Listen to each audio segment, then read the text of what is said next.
Note from Sri Ramanashram. Ashtavakra Gita is a very valuable work containing the highest Advaitic teaching imparted by sage Ashtavakra to King Jonica by means of a conversation.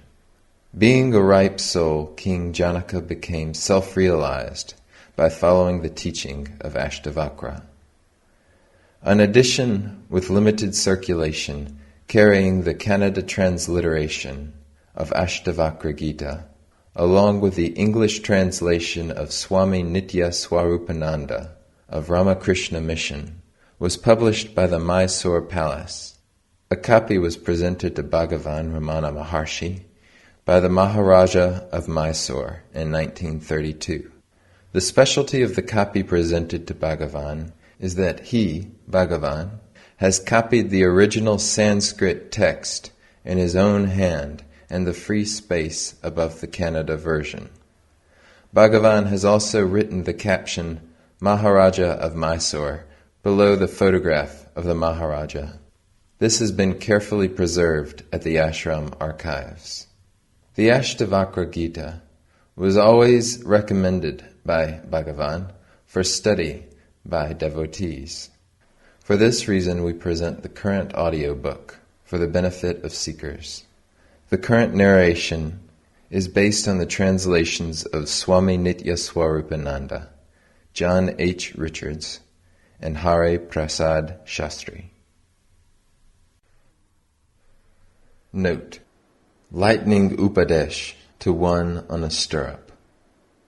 Once upon a time, King Jonica was listening to a philosophical treatise being read out to him by the state pundit. He came across a passage which said that when a man had placed one foot upon the stirrup, and before he lifted himself to place the other foot on the other stirrup, realization would be complete. This means that realization is so sudden and quick. Then Jonica desired his pundit to stop and asked him if a horse might be brought in to prove the statement. The pundit admitted his inability to impart practical wisdom. The king suggested that the text is either false or exaggerated. The pundit would not admit it. Though himself not able to impart practical wisdom, the text could not be false or exaggerated, because the words were those of the wise sages of the past. Jonica was irritated and had him imprisoned. He further similarly charged everyone who passed for a wise man and imprisoned them all. About that time, there lived a sage by name Ashtavakra, a man of 8 deformities. He was young and was roaming about in the country. He happened to be in Jonica's territory, and there 2 men passed him on the way. He inquired of them whose country it was, and what the king did. They were some of those who were terribly afraid of Jonica's challenge and imprisonment, and in their despair they told him that the country was Jonica's, and the king was rather irritated and harsh upon those pundits who could not explain to him a scriptural text. Ashtavakra immediately offered to explain the text and release the imprisoned pundits. They were impressed by his assurance and took him in a palanquin to the palace. The king was in the court hall, and at the sight of the sage he stood up and saluted him with great reverence. Ashtavakra asked the king why he should imprison the pundits. Jonica told him the reason. Ashtavakra said, "Release them all."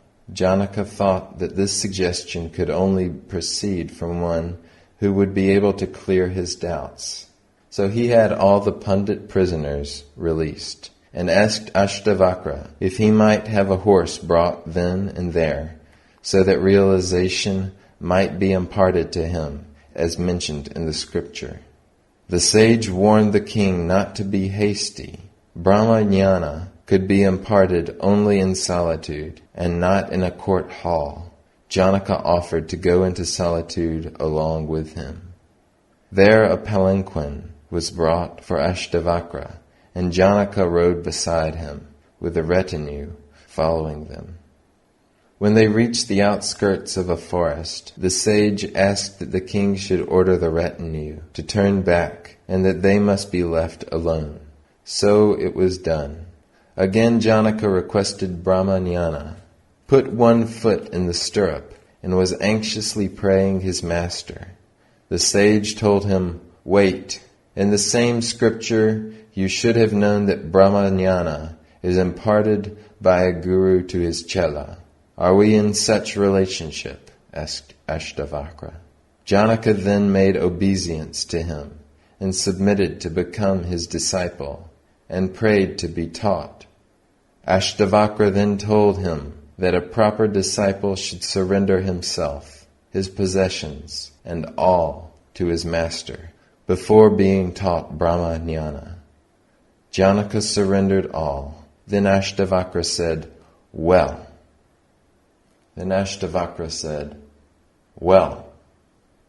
Jonica became dazed. Ashtavakra disappeared from the scene. Jonica was standing statue-like where he was. Time passed by. It was getting dusk. The citizens were awaiting the return of Jonica, but found no sign of his approach. They grew anxious and began to search for him. They came to the place where Jonica was still standing. He was unaware of their presence and would not answer any of their inquiries. They were surprised and were sorry to find the king in that condition. The ministers looked out for Jonica's companion, Ashtavakra, but could not find him. They thought he must be a charlatan who had worked some spell upon their king. They vowed vengeance on him. They were, however, concerned with the king's condition, and they wanted to minister to their king. They placed him on a palanquin and returned to the city. The king continued to be in the same condition. He was later placed on a bed, and many were anxiously waiting on him the whole night. Finding him continue in the same dazed state, the ministers sent out search parties for bringing Ashtavakra to the palace, in order that he might be induced to remove the spell from the king. Ashtavakra was brought by one of the search parties by nightfall to the palace. The minister was wild at the sight, but still suppressed his anger, and requested the sage to bring the king back to his normal condition after relating a woeful story of the sad plight of the leaderless people. At the same time, the minister charged the sage with responsibility for the present state of the king. Ashtavakra simply smiled at all this harangue and told the minister to ask the king himself. The minister professed his inability to make the king respond. Ashtavakra said, "Is this so? Let me see." So he called out, "Jonica!" Immediately Jonica saluted him and replied, "Lord!" The ministers were surprised. Ashtavakra said, "Look, Jonica, I am being charged by the people here as having brought you to this sad plight. Tell them if it is so." Jonica was furious and asked in a rage, "Who was it that said so?" The ministers began to tremble, but still continued to request the sage to bring the king back to the normal condition. The sage told them to retire and leave him alone with the king. They did so. The sage told the king, "Now, Jonica, why are you like this?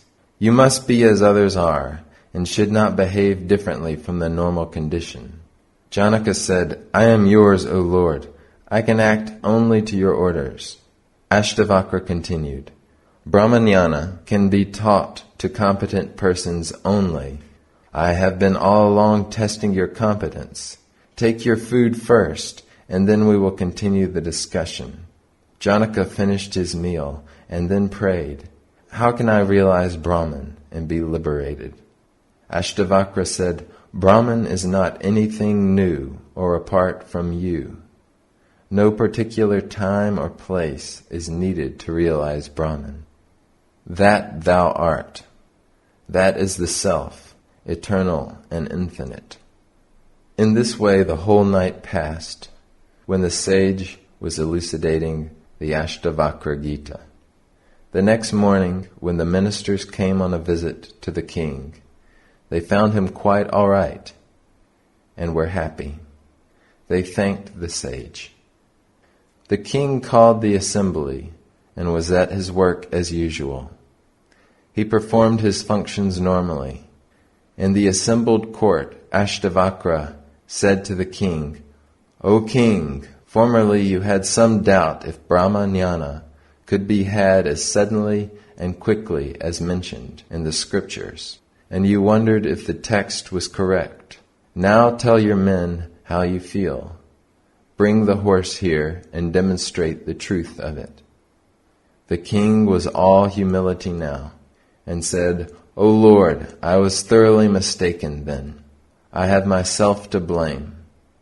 Because of my immaturity, I doubted the correctness of the scriptural text.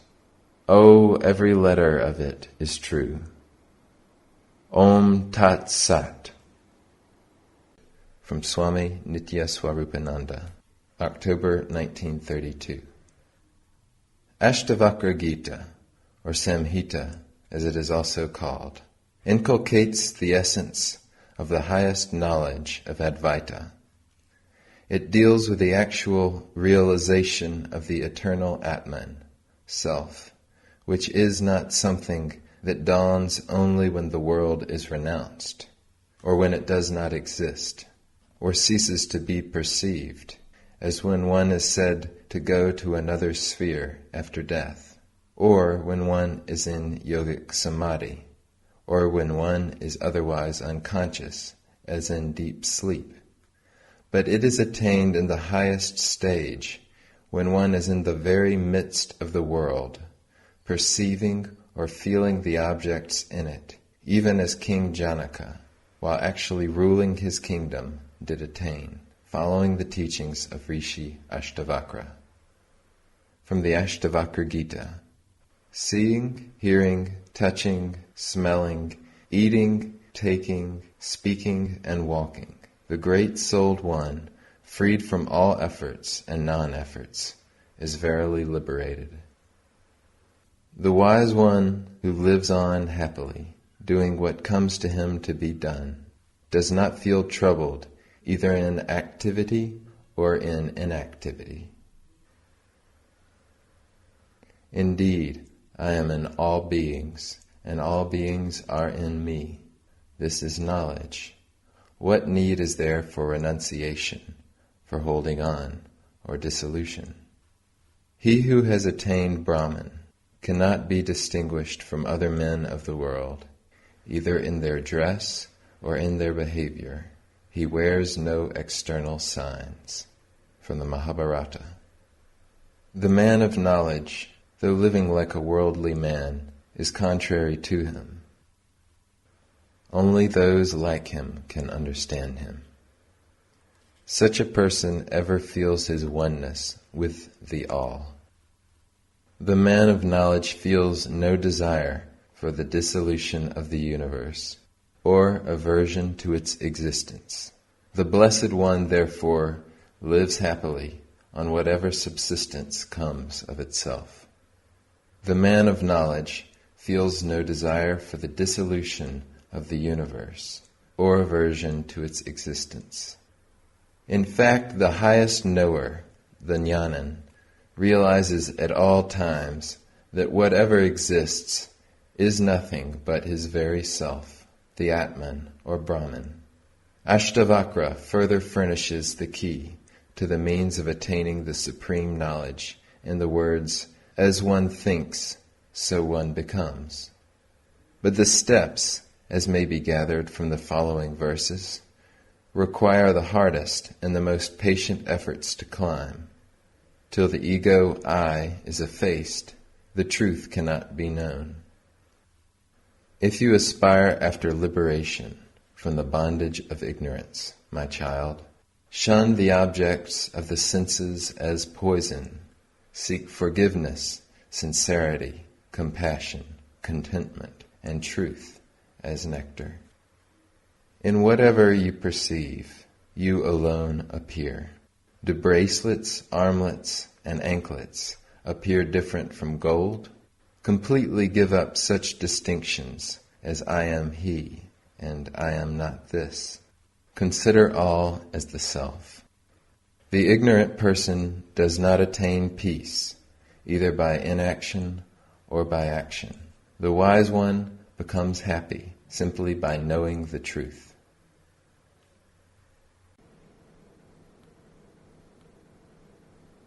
Ashtavakra. Ashtavakra was born of Kahor and Sujata. While Ashtavakra was still in his mother's womb, Kahor was once reciting the Vedas, sitting beside his wife. To their great surprise, the child in the womb suddenly cried out, "Father, even lying in my mother's womb, I have already learnt all the Vedas through your grace. But I regret that you often make mistakes in your recitation." Kahor took this as a grave insult, and he cursed him, saying that he would be born with 8 parts of his body deformed.